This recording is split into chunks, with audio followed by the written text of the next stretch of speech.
আগেই বলেছি সময় এখন ভালো না, হরিণ খামসায় বাঘের গাল, সময় এখন বর্ষাকাল। কথা কয় না কেন? আছে না নাই? কথা যে কত আসতেছে কিন্তু বলতে পারতেছে না ভাই। লাউই বলা যায় না, কতই বলা যায় না, কি যে একটা অবস্থা, কথা কোন ঠিক কিনা?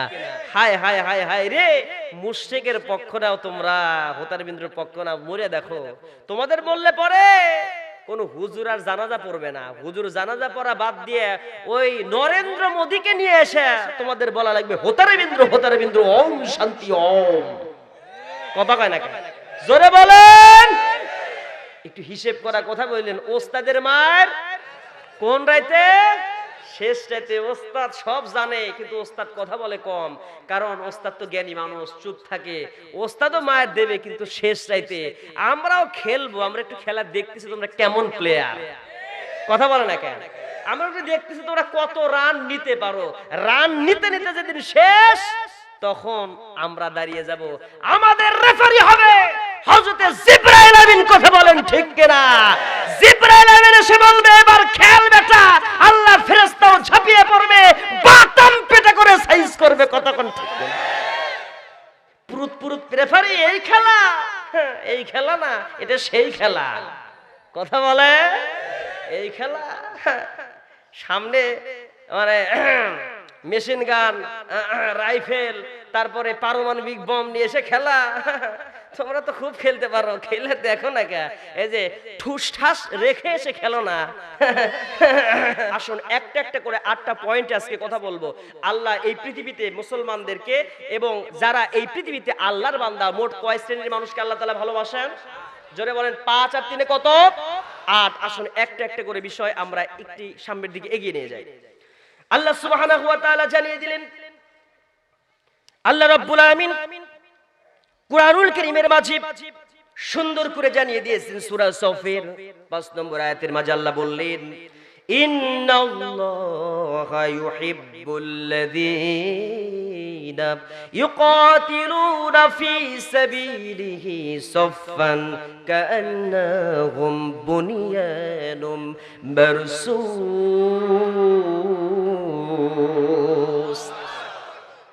আল্লাহ তাআলা তাদেরকে ভালোবাসেন।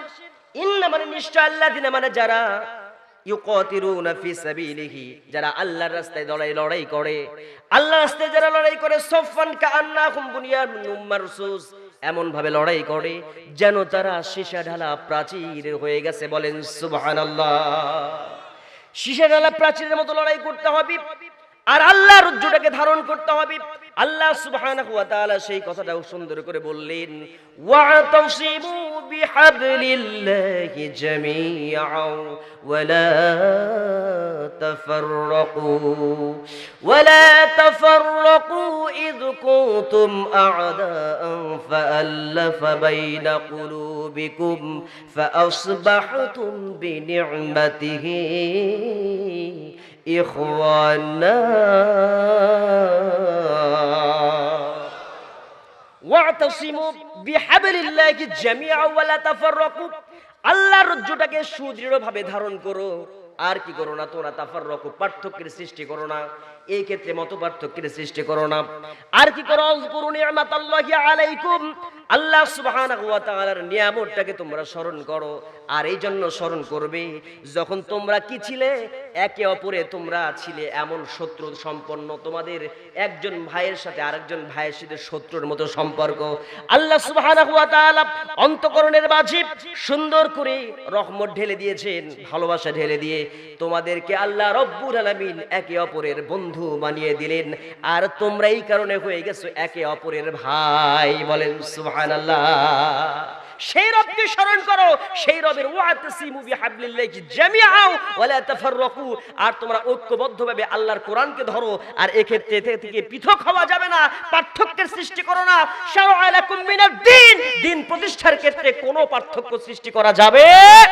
কারণ আজকে দেখেন, একজন বলে ওরে বাটপার, আরেকজন বলে ওরে সিটার, আরেকজন বলে ও লম্বা টুপি আমি খাটো টুপি, এই করে করে কিন্তু আজকে এদের অধপতনের চরম সীমায় চলে গেছে। কথা কোন ঠিক কিনা?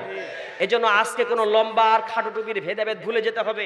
ভেদাভেদ ভুলে গিয়ে আমাদের এক প্ল্যাটফর্মে আসতে হবে। যদি এক প্ল্যাটফর্মে না আসি, তাহলে আমাদের জন্য ওই আবু জেলের গোষ্ঠীরা বাটাম পিটা সাইজ করবে। কথা কোন ঠিক কিনা? এক হওয়ার দরকার আছে না নাই? আমাদের কোরআন কয়টা? আমাদের নবী কয়টা?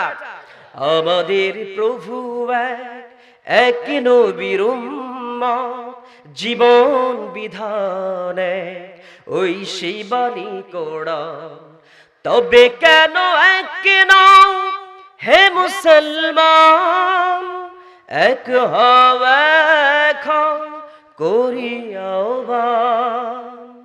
বাইতুল্লাহ মদিনা শরীফে উহুদ পাহাড়ে বদরের মাঠে, একটা তো জীবন আর মরণ তো একবার, সকলের তরে আছে একই স্থান, ঠিক কিনা?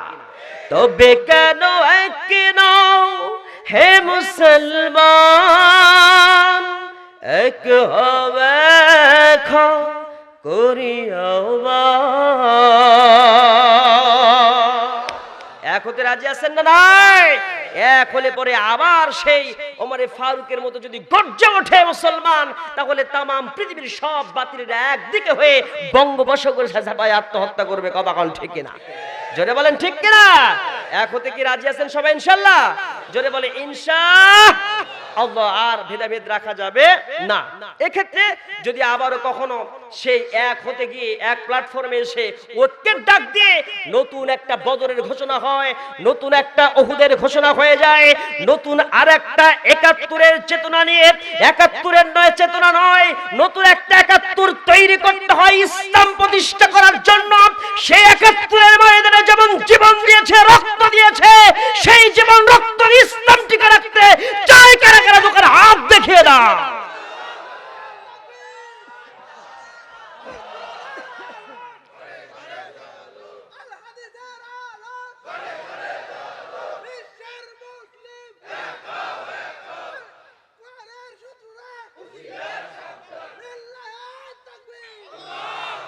জোরে কোন আল্লাহুম্মা আমিন। আমার ভাইয়েরা কষ্ট হচ্ছে? আপনারা যে জিনিসটা চান আমি তো সেটা বুঝি, কিন্তু ভাইয়া ওই যে আগেই বলেছি গলায় কাটা বিধে আছে। গলায় কি বিধে আছে? কথা বলতে খালি কাটা কোথায় যা লাগে, খালি জায়গা মতো লাগে। একটু একটু কুল কুল, একটু কুল, কথা বোঝেন নাই? একটু কুল, এরপরে হট আছে, হট আছে কিন্তু একটু ঠান্ডা হন। আমরা একটু একটু পরিবেশ পরিস্থিতির আলোকে একটু কোরআন নিয়ে, অন্য বিষয় নিয়ে অনেক কথাই তো আছে কোরআনে, আছে না নাই? হতাশ হওয়া যাবে না, ওয়ালা তাহিনু ওয়ালা তাহজানু ওয়া আনতুমুল আ'লাউনা ইন কুনতুম মুমিনিন। অবশ্যই তো মুমিনের বিজয় আসবে, কিন্তু একটু মুমিনদের পরীক্ষাও আছে না নাই? আছে। কি পরীক্ষা?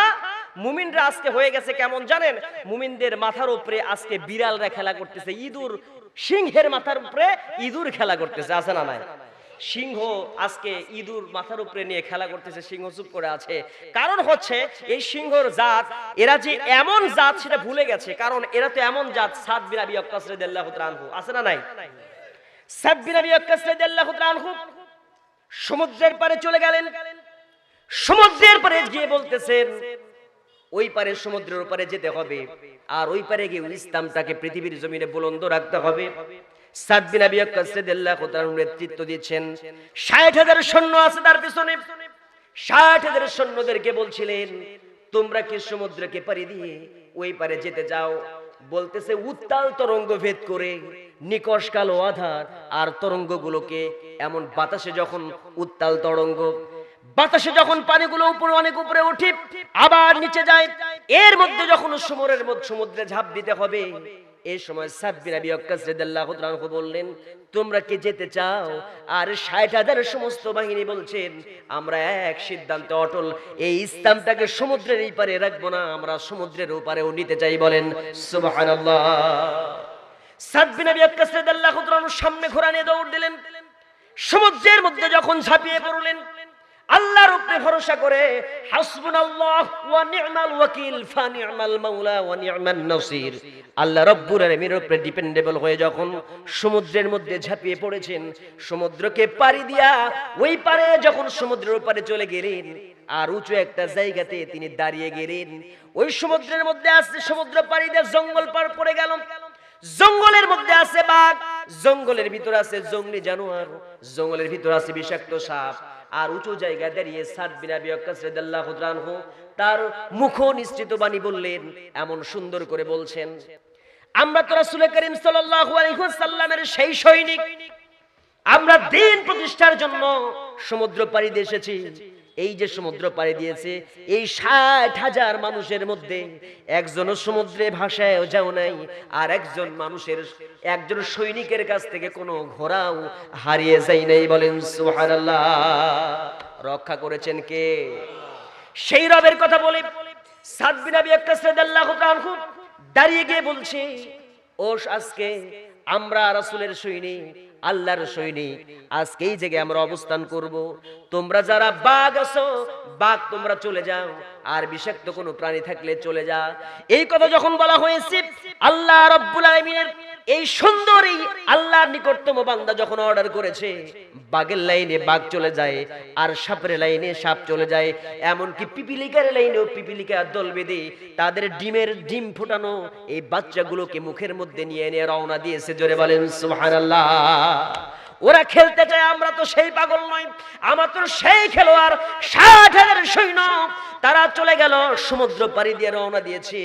সমুদ্র পাড়ি দিয়ে যখন তারা ওই পারও সমুদ্রের ওপারে ইসলাম প্রতিষ্ঠা করতে চায়, এরকম যারা ঈমান দীপ্ত হয়ে আজও কাজ করবে, এই মানুষগুলোর জন্য আল্লাহ রব্বুল আলামিন অবশ্যই সাহায্যের হাত বাড়িয়ে দেবে। ওয়া কানা হাক্কান আলাইনা নাসরুল মুমিনিন।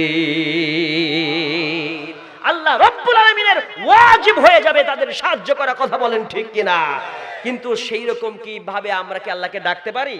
সেভাবে কি আসলে ডাকি? কেউ বলে বলুক তোমায় চেনা বড় কঠিন দায়, কেউ বলে বলুক তোমায় চেনা, তোমার প্রেমে যে মজেছে মাওলা, তোমার প্রেমে যে মজেছে মাওলা, প্রেমেই ডুবে মরেছে, কেউ বলে বলুক তোমায় চেনা। ইব্রাহিমকে হাত পা বেঁধে নমরুদ মনের জ্বালা মেটাতে ছিটকে দিল অনল কূপে। ঠিক না? তুমি সেই অনলে ফুল ফুটাইলে, সেই অনলে ফুল ফুটাইলে, নিখুঁত কলা কৌশলে, কেউ বলে বলুক তোমায় চেনা বড় কঠিন দায়, কেউ বলে বলুক তোমায় চেনা। ঠিক না? ইসমাঈলের হাত পা বেঁধে ইসমাঈলের গলা খানি দুভাগ হবে ভেবে স্বামী, অবলারে করলা কুরবানি। তুমি মরিয়মকে মাহা বানাইলে, মরিয়মকে মাহা বানাইলে, নিখুঁত কলা কৌশলে, কেউ বলে বলুক তোমায় চেনা বড় কঠিন দায়, কেউ বলে বলুক তোমায় চেনা। আজও যদি সেইভাবে ইব্রাহিমের মতো করে কেউ ডাকে, ইসমাইলের মতো করে আল্লাহকে স্মরণ করে, আগুন ফুলের বাগান আজও হতে পারে। কথা কোন ঠিক কিনা? জোরে বলেন ঠিক কিনা? সেই রকম ঈমান আমাদের কি আছে? কথা বলেন আছে?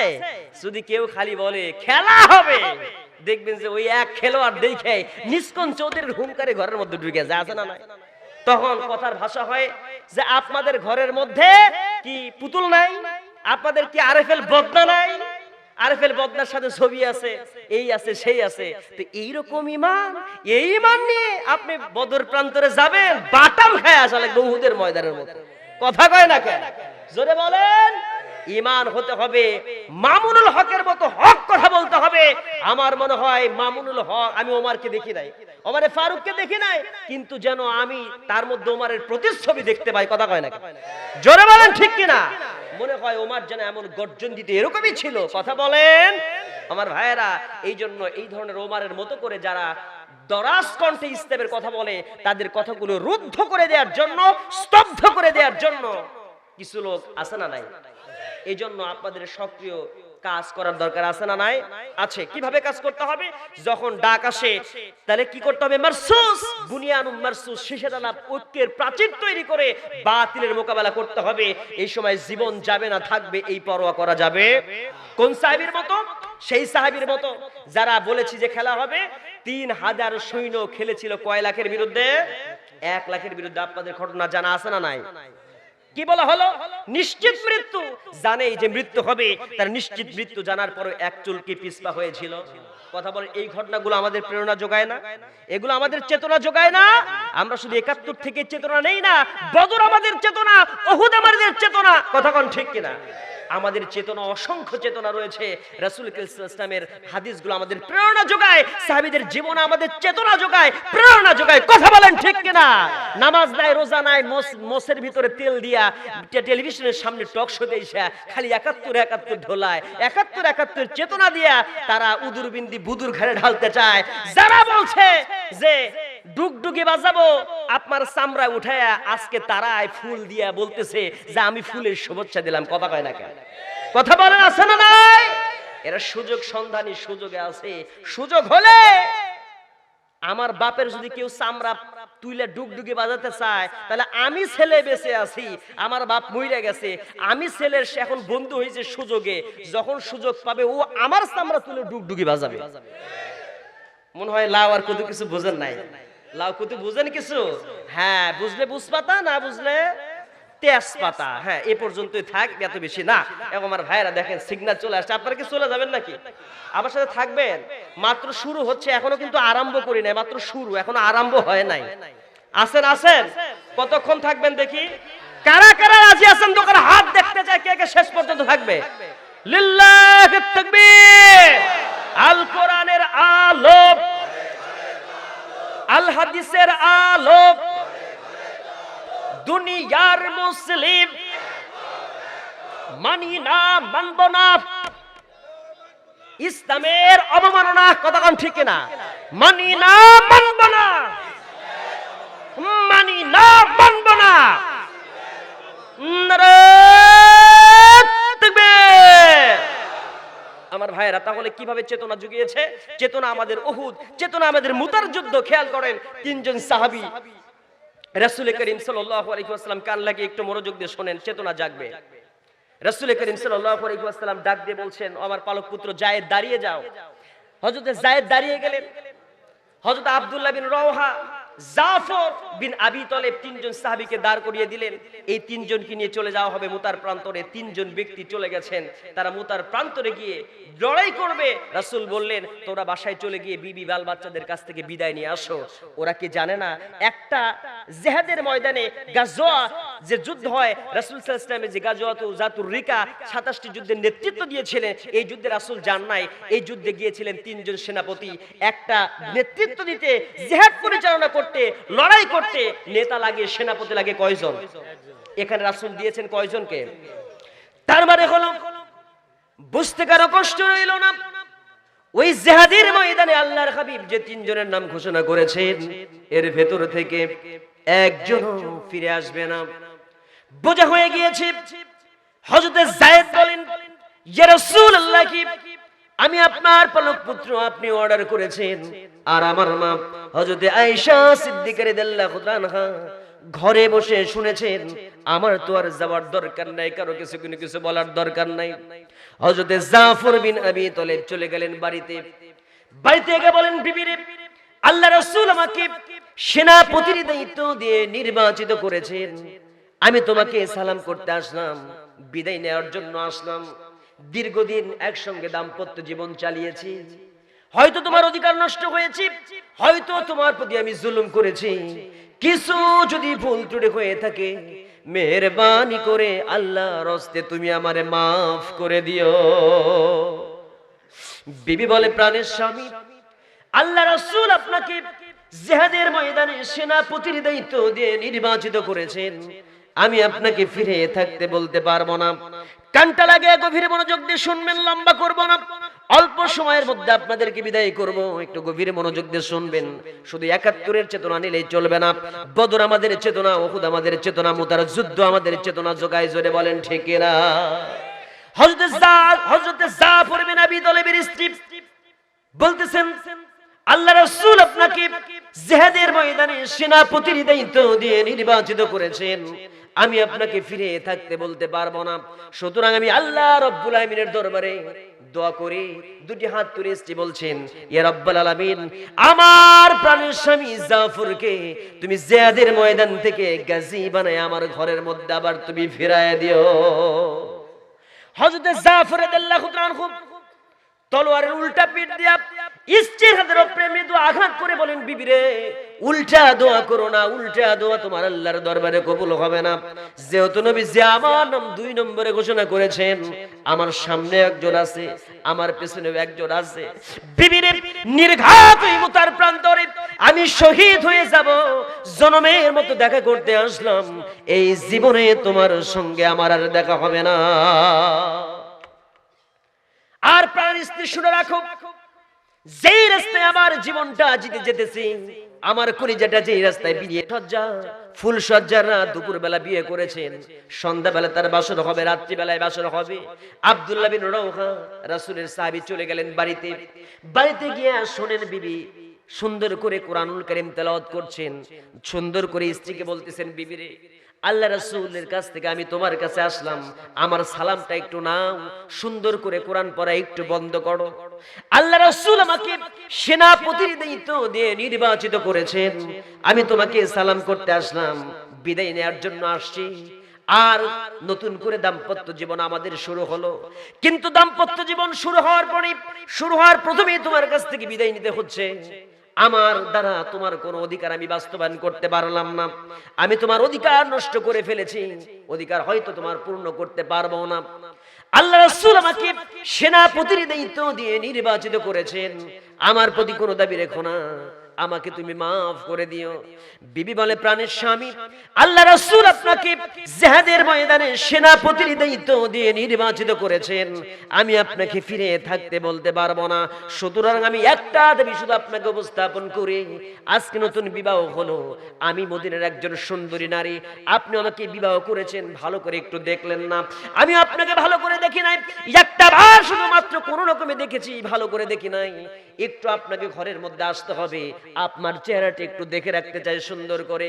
স্ত্রী যখন বলেছেন, হযরত আব্দুল্লাহ বিন রাওহা বলেন, ওগো স্ত্রী, ঘরের মধ্যে আমি যাব না, ঘরের মধ্যে গেলে পড়ে তোমার দিকে তাকালে আমার অন্তরে প্রেম জাগবে, আমার অন্তরে ভালোবাসার জন্ম নেবে, আর জিহাদের ময়দানে যেতে আমার ব্যাঘাত করতে পারি, ঘরের ভিতরে যাব না।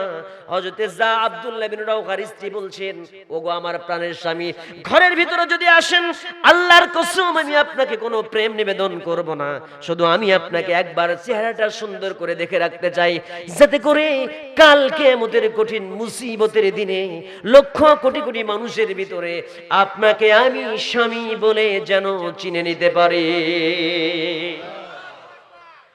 আব্দুল্লাহ বিন রাওহা বলছেন, ওগো স্ত্রী, এই চিন্তা চেতনা আর এই ইচ্ছা যদি তোমার অন্তরে থাকে, তাহলে জেনে রাখো, সেই মাহবুব মেহেরবান যার জন্য আমি জীবন দিতে যেতেছি, সে মাহবুব মেহেরবান জান্নাতের ভিতরে তোমাকে আমাকে স্বামী এবং স্ত্রী হিসেবে পরিচয় ঘটিয়ে দেবেন। জোরে বলেন সুবহানাল্লাহ। জাফর বিন আবী তালিব, আব্দুল্লাহ বিন রাওহা, তিনজন সাহাবী আর 3000 সৈন্য নিয়ে যখন মুতার প্রান্তরে চলে গেছেন, কাফেররা অনেক আগে মুতার প্রান্তরে বসে আছে। জিহাদ লড়াই যখন শুরু হবে, সর্বপ্রথম তলোয়ার ধরবেন হযরত যায়েদ, রাসূলের পালক পুত্র।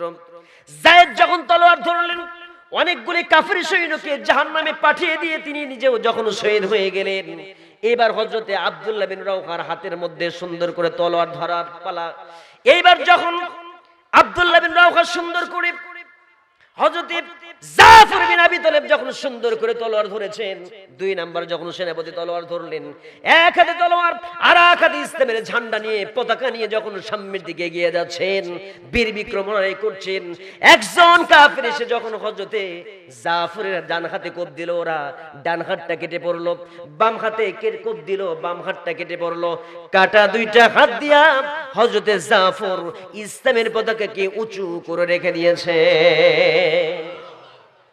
আরেকজন কাফের এসে কল্লাকে আঘাত করলো, ডান পা আঘাত করলো, ডান পা কেটে গেল, বাম পা আঘাত করেছে, বাম পা কেটে গেছে। আর এইদিকে হযরত আবু উবাইদা আর আব্দুল্লাহ বিন রাওহা এবার ঝান্ডা ধরার পালা। আবু উবাইদা বলেন, সামনের পরে আমরা সুন্দর করে তাকিয়ে দেখি কে যেন আগে থেকেই সুন্দর করে উঁচু করে যখন ঝান্ডাটা যখন উঁচু করে রেখে দিয়েছে, সামনের পরে এগিয়ে দেখি হযরত যায়েদ জাফরের ডান হাত একদিকে পড়ে আছে, বাম হাত একদিকে পড়ে আছে, ডান পা বাম পা দুদিকে দুইটা পড়ে আছে, দেহটা একদিকে পড়ে আছে, আর শুধু মাথাটা এক পাশে পড়ে থেকে ইসলামের পতাকাকে কামড়ে ধরে উঁচু করে রেখে দিয়েছে। ও আমার ভাইয়েরা, হযরত আবু উবাইদা বলেন, হযরত জাফরের হাত পা মাথা মস্তক একত্রিত করলাম, আর পা থেকে মাথা পর্যন্ত সুন্দর করে চুমু খাইলাম। আর সুন্দর করে চুমু খাওয়ার পরে সুন্দর করে যখন জানাজা করে আমরা দাফন করলাম, রাত্রিবেলায় স্বপ্ন দেখি হযরত জাফর জান্নাতের ভিতরে সুন্দর করে সবুজ রঙের পাখা, সবুজ রঙের পাখি হয়ে ফেরেশতাদের সঙ্গে উড়ে বেড়াতেছে। আমি জিজ্ঞেস করলাম, ও জাফর, তুমি তো শহীদ হয়ে গেছো, আল্লাহ রাব্বুল আলামিন তোমার সঙ্গে কেমন ব্যবহার করেছেন? জাফর বিন আবি তালেব বলেন, ও গো আবু উবাইদা, আল্লাহ রাব্বুল আলামিন আমার শহীদে বড় খুশি হয়েছেন আর আমাকে বলেছেন, ও জাফর, তুমি কি চাও আমার কাছে? ইয়া রাব্বুল আলামিন, কিচ্ছু চাই না, শুধু একটা আপনার কাছে দাবি রাখতে চাই, যদি আপনি আমাকে আবার প্রাণটা দিয়ে দেন, তাহলে দিন কায়েমের জন্য এই পৃথিবীর জমিনে আমি আমার জানটা আবার দিয়ে আসি। কারণ হযরত জাফর বুঝতে পেরেছেন, জিহাদের মধ্যে জিহাদ করতে করতে দিন প্রতিষ্ঠার জন্য লড়াই করতে করতে যদি কেউ শহীদ হয়ে যায়, আল্লাহ রাব্বুল আলামিন তার জন্য কঠিন মর্যাদা রেখে দিয়েছেন। সে থাকবে অমন জান্নাতে, যেই জান্নাতের নাম হবে জান্নাতুল ফেরদাউস, আর সেই জান্নাতটা হচ্ছে আল্লাহ রাব্বুল আলামিনের আরশের নিচে। জোরে বলেন সুবহানাল্লাহ।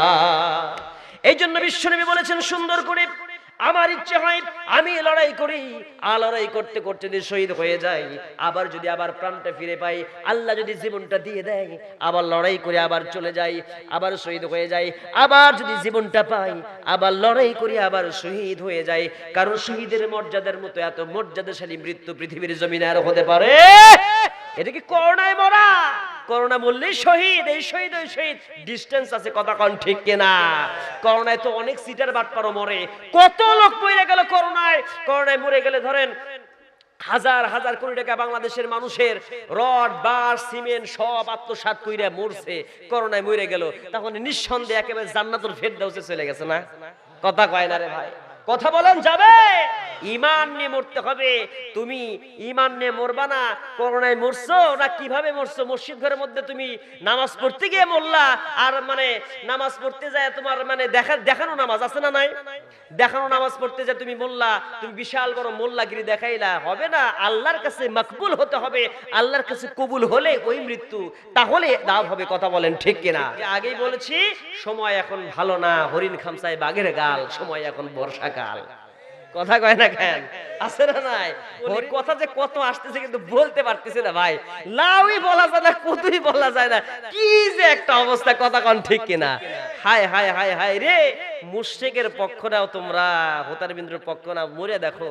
তোমাদের বললে পরে কোন হুজুর আর জানাজা পড়বে না। হুজুর জানাজা পড়া বাদ দিয়ে ওই নরেন্দ্র মোদীকে নিয়ে এসে তোমাদের বলা লাগবে হোতারে বিন্দু ওম শান্তি ওম। কথা কয় না কেন? জোরে বলেন। একটু হিসেব করা কথা বললেন। ওস্তাদের মার কোন রাইতে? শেষ রাইতে। ওস্তাদ সব জানে কিন্তু ওস্তাদ কথা বলে কম, কারণ ওস্তাদ তো জ্ঞানী মানুষ, চুপ থাকে। ওস্তাদও মায়ের দেবে কিন্তু শেষ রাইতে। আমরাও খেলবো, আমরা একটু খেলা দেখতেছি তোমরা কেমন প্লেয়ার। কথা বলে না কেন? আমরা একটু দেখতেছি তোমরা কত রান নিতে পারো। রান নিতে নিতে যেদিন শেষ, তখন আমরা দাঁড়িয়ে যাব, আমাদের রেফারি হবে হযরত জিবরাইল আমিন। কথা বলেন ঠিক কিনা?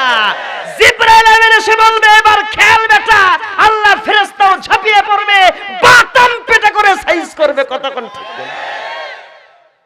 পুরুত রেফারি। এই খেলা, এই খেলা না, এটা সেই খেলা। কথা বলে এই খেলা। সামনে মানে মেশিন গান, রাইফেল, তারপরে পারমাণবিক বম নিয়ে এসে খেলা। তোমরা তো খুব খেলতে পারো, খেলে দেখো না কে, এই যে ঠুস ঠাস রেখে এসে খেলো না,